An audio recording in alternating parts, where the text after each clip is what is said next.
आज हम मुकेश बागड़ी, मंसूर मोनू बाबा जो डर शब्द है या भय शब्द है उसके बारे में बात करेंगे और उसकी व्याख्या करेंगे कि डर या भय शब्द हमारे जीवन में कितना महत्वपूर्ण है। इस डर और भय के कारण ही हम जब से पैदा होते हैं और पूरा जीवन जीते हैं, इसी से डर और भय से ही हम पूरा जीवन जीना सीखते हैं। ड मतलब डरना और र मतलब रास्ता। हम जैसे जैसे डरते जाते हैं हमको रास्ता मिलता चला जाता है।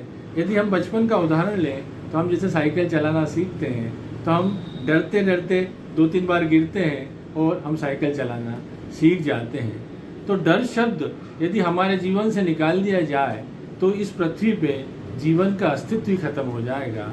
इतने ज़्यादा झगड़े बढ़ जाएंगे, आपस में इतनी रंजिश होने लग जाएगी, आपस में इतनी दुश्मनी होने लगेगी कि आदमी आदमी का जीना मुश्किल हो जाएगा। तो यदि मैं छोटा सा कई उदाहरण से आप पेश करूं तो जैसे हम सड़क पर चलते हैं, चाहे हम पैदल चल रहे हैं या साइकिल से चलते हैं या 2 या 4 व्हीलर से चलते हैं, तो हम बड़े व्यवस्थित चलते हैं, सिग्नल्स का पालन करते हैं, हमें जैसे रोड पे चलना चाहिए उसका पूरा पालन करते हैं, क्योंकि हमें डर है कि हमारा चालान बन जाएगा, हम पे पुलिस वाले हमें पकड़ लेंगे।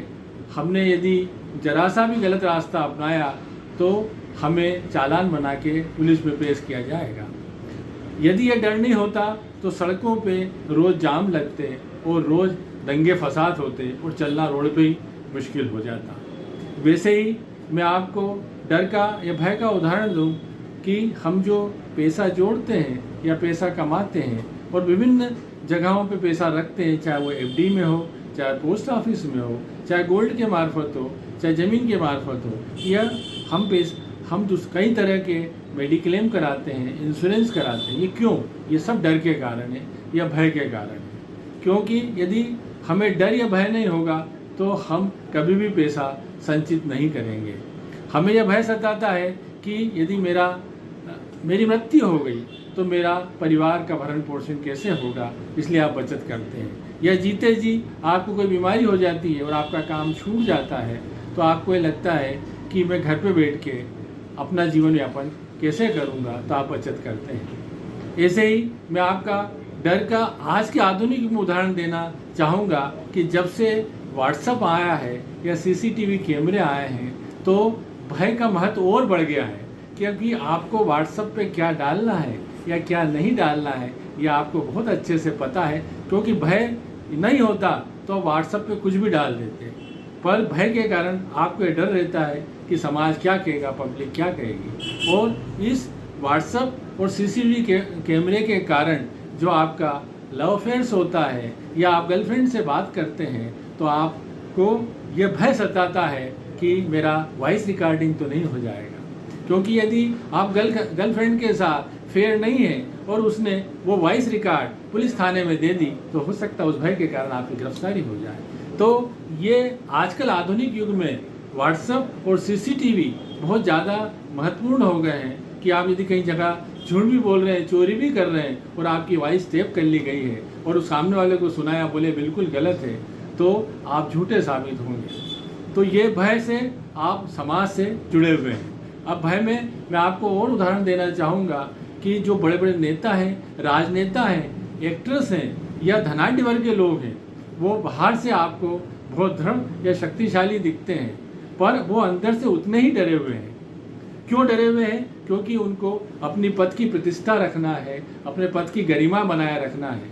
और जो बड़े लोग होते हैं वो तो जेठ सुरक्षा में चलते हैं, उनको ये भय सताता है कि आतंकवादी मेरा मर्डर नहीं करते। तो जो जितना बड़ा होता है वो बाहर से आपको उतना ही शक्तिशाली दिखता है, पर अंदर से वो उतना ही डरा हुआ और भय से ग्रसित है। इसलिए मैं कहना चाहूँगा कि जीवन में जितनी सरलता हो, पानी के समान सरलता हो, सरल जीवन होगा, झूठ कम बोलेंगे तो आपको भय कम परेशान करेगा। और जैसे जैसे आप भय कम परेशान करने की ओर जाएंगे तो आप शांति की ओर जाने लगेंगे और परमात्मा से आपको प्रेम होने लगेगा। जैसे मैं मंदिरों का उदाहरण दूं तो आप मंदिरों में अल्लाह से या मस्जिद में क्यों जाते हैं? भय के कारण जाते हैं, या किसी को दिलासा देते हैं कि यहाँ झूठ नहीं बोल रहा हूँ, और अल्लाह और भगवान की कसम खाते हैं, क्योंकि आप भगवान से डरते हैं कि मैं उसकी कसम गलत खाऊंगा तो मुझे मेरा भगवान बुरा कर देगा। यह डर आपको सताता है, इसलिए आप भगवान अल्लाह की कसम खाते हैं। या आप कोई काम हो जाता है और आप भगवान के प्रति कोई प्रसाद या चादर या शाल बोलते हैं तो आप उसको पूरा करते हैं, नहीं कर पाते हैं तो आपको डर सताता है कि यदि मैंने नहीं किया तो भगवान मेरा अगली बार काम पूरा नहीं करेगा। इसलिए डर शब्द जीवन में बहुत महत्वपूर्ण है। इस डर शब्द को यदि आप निकाल दोगे तो आपको जीवन जीना बहुत मुश्किल हो जाएगा। इसलिए डर और भय आपका हमेशा बना रहना चाहिए, चाहे आप ऑफिस का वर्क करें, चाहे एग्ज़ाम देने का उदाहरण लें। मैंने जीवन की जितनी भी दिनचर्या है, जहाँ भी इस शब्द का उपयोग करेंगे वहाँ आपको ये शब्द बहुत महत्वपूर्ण लगेगा। जय हिंद, जय भारत।